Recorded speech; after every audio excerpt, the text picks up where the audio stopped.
നമ്മളെല്ലാ ആൾക്കാരും ഇന്ന് വലിയ സന്തോഷത്തിലാണ്. എല്ലാവർക്കും അറിയാം 34 കോടി രൂപ സമാഹരിക്കാൻ വേണ്ടി നമ്മൾ മലയാളികൾ അത് ജാതി മതഭേദമന്യേ ഒറ്റക്കെട്ടാടുന്നപ്പോൾ നമുക്ക് വെറും 4 ദിവസം കൊണ്ട് പിരിഞ്ഞു വന്നതെന്ന് പറഞ്ഞാൽ 34 കോടി രൂപയാണ്. അതാണ് മലയാളികളെന്ന് പറഞ്ഞാൽ. നമുക്ക് ഒരാൾക്കൊരു പ്രശ്നം വരുമ്പോൾ നമുക്കിവിടെ ജാതിയില്ല, മതമില്ല, രാഷ്ട്രീയമില്ല, ഒന്നുമില്ല, എല്ലാവരും ഒറ്റക്കെട്ടായിട്ട് നിൽക്കും. അതാണ് നമ്മുടെ കേരളം. അല്ലെന്നുണ്ടെങ്കിൽ അതാണ് നമ്മൾ മലയാളികളെന്ന് നമ്മൾ ലോകത്തിന് മുമ്പിൽ കാണിച്ചു കൊടുത്തിരിക്കുകയാണ്. 34 കോടി രൂപ 4 ദിവസം കൊണ്ടാണ് നമ്മൾ സമാഹരിച്ചത്. എന്തായാലും എനിക്കൊരു പണം നേരെ സൗദി അറേബ്യയിലേക്ക് എത്തേണ്ടതുണ്ട്. അതിനുശേഷം നമ്മുടെ റഹീമിക്കാടെ മോചനം എല്ലാ ആൾക്കാരും കാത്തിരിക്കുകയാണ്. ഇതൊക്കെ പറയുമ്പോൾ ഞാൻ ഒരു കാര്യം പറയട്ടെ. എൻ്റെ സുഹൃത്ത് അജ്മൽ എന്ന് പറയുന്നൊരു കക്ഷി ഒരു വീഡിയോ ഉണ്ടായിരുന്നു.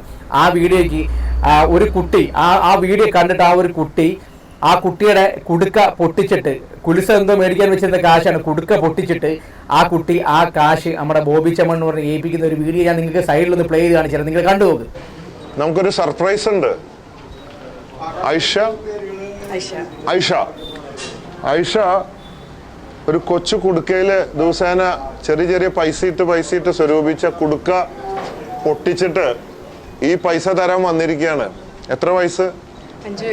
5 വയസ്സുകാരിയാണ് ഐഷ. അജ്മൽ എന്ന് പറഞ്ഞ ടീം ഉണ്ടായിരുന്നു, യൂട്യൂബർ. മൂപ്പരെ വീഡിയോ കണ്ടിട്ടാണ് നമ്മൾ പൊട്ടിക്കാൻ.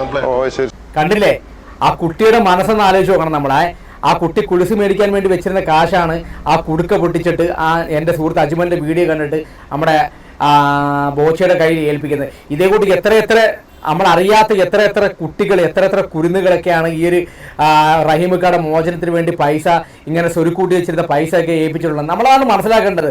ഇവിടെ വലിയവരെന്നോ ചെറിയവരെന്നോ ആരുമില്ല, അല്ലെങ്കിൽ ജാതിയില്ല, മതമില്ല, നമുക്ക് രാഷ്ട്രീയമില്ല, ഒന്നുമില്ല. ഒരാൾക്കൊരു പ്രശ്നം വന്നപ്പോൾ നമ്മൾ ഒറ്റക്കെട്ടാണെന്ന് കാണിച്ചതിനുള്ള ഏറ്റവും വലിയ തെളിവാണ് ഈ 4 ദിവസം കൊണ്ട് ഇപ്പോൾ ഈ പിരിഞ്ഞു വന്നിരിക്കുന്ന 34 കോടി രൂപ. നമ്മൾ മലയാളികൾ ഒറ്റക്കെട്ടാണെന്ന് കാണിച്ച് കാര്യം എനിക്കൊന്ന് ലോകത്തിന് മുമ്പിൽ നമ്മൾ കാണിച്ചു കൊടുത്തു എന്നുള്ളതാണ് ഏറ്റവും വലിയൊരു കാര്യം. ഏതായാലും നമ്മളെല്ലാ ആൾക്കാരും ആ റഹീമിക്കാടെ മോചനത്തിന് വേണ്ടി ഇനി കാത്തിരിക്കുകയാണ്.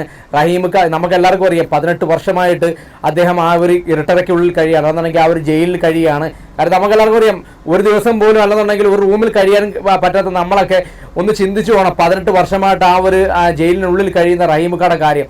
എന്തായാലും ആ ഉമ്മയ്ക്ക് സന്തോഷിക്കാൻ. കാര്യം നമ്മൾ മലയാളികളെല്ലാം കൂടി ഒറ്റക്കെട്ടായിട്ട് നിന്നപ്പോൾ ആ റഹീമിക്കയുടെ മോചനത്തിന് വേണ്ടിയുള്ള കാശ് കിട്ടി എന്നുള്ളതാണ് ഏറ്റവും വലിയ. ഇതാണ് ഒന്നിച്ച് നിന്നാൽ, അതായത് ഒത്തൊരുമിച്ചാൽ നമുക്ക് നടക്കാതെ ഒന്നുമില്ല എന്നുള്ളതാണ് ഏറ്റവും വലിയൊരു കാര്യം. എന്തായാലും ആ റഹീമിക്കയുടെ വരവിനായിട്ട് നമ്മൾ എല്ലാ ആൾക്കാരും കാത്തിരിക്കുകയാണ്. വരട്ടെ, ആ ഉമ്മയുടെ കണ്ണുനീർ തോർത്തി കൊടുത്ത എല്ലാ മലയാളികൾക്കും എൻ്റെ ഹൃദയം നിറഞ്ഞ ഒരു നന്ദി കൂടി ഞാൻ അറിയിക്കുന്നു. എന്തായാലും റഹീമിക്കയുടെ വരവിനായിട്ട് നമുക്ക് എല്ലാവർക്കും കാത്തിരിക്കാം.